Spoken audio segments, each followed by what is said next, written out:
Hey everyone, Parker here, and in front of you what you're seeing is a little program that I wrote that will just spit out two random archetypes, and today I'm going to be trying something different. So basically I have to pick one of these three options, and that's going to be telling me what I'm going to be playing today.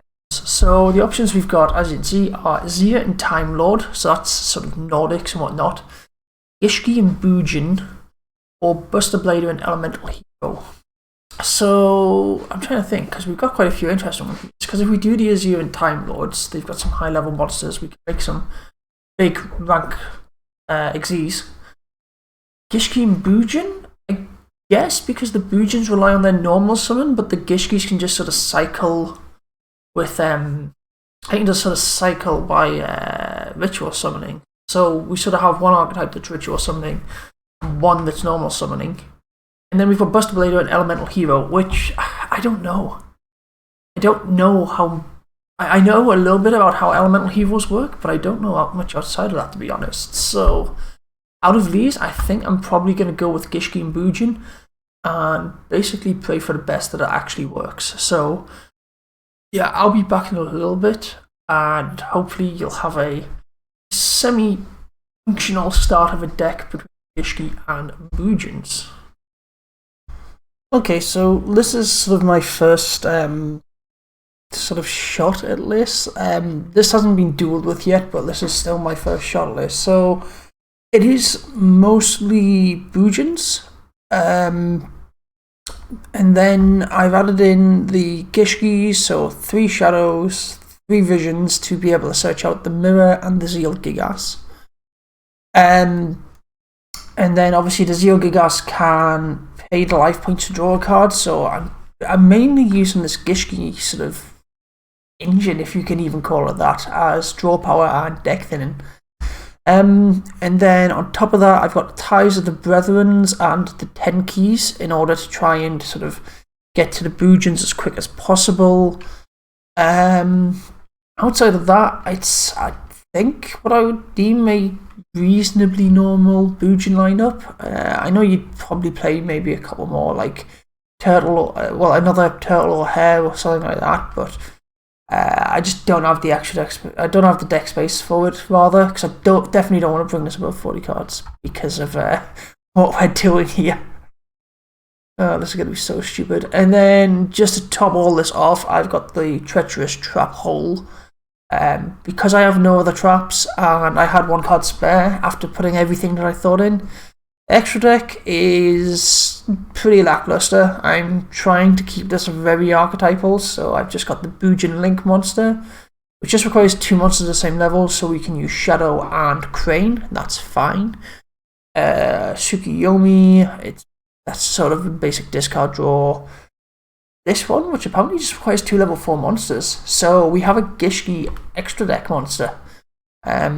Just fun. Obviously, Susanoo, because, you know, that's what you play if you're playing Bujins. And then finally, a couple of Amaterasu, just because, again, it's generic 3 level 4 monsters. So I doubt I'm ever going to get to that position, but we never know. So yeah, let's take this in, have a play around, tweak it a little bit, and see what we come out with. Okay, so very, very little changed on this. All that really, I put in these pot of indulgence, but to be honest, or pot of extravagance, sorry. But to be honest, it really didn't do anything. So quite frankly, you could probably take those out and just play the original version here. Like it's 6 and 2 threes. I've only got 2 replays to show, unfortunately, after the hour. One, I think the guy surrendered, if I remember rightly. I don't know if he was a bad player or what, but it shows off being able to play both sides of this deck. And then I have one where I got absolutely, completely and utterly destroyed, which is what happens 90% of the time while playing this, but you know, it's a bit of fun and it's trying to do something new, so let's get on with the replays.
Thanks for watching, guys.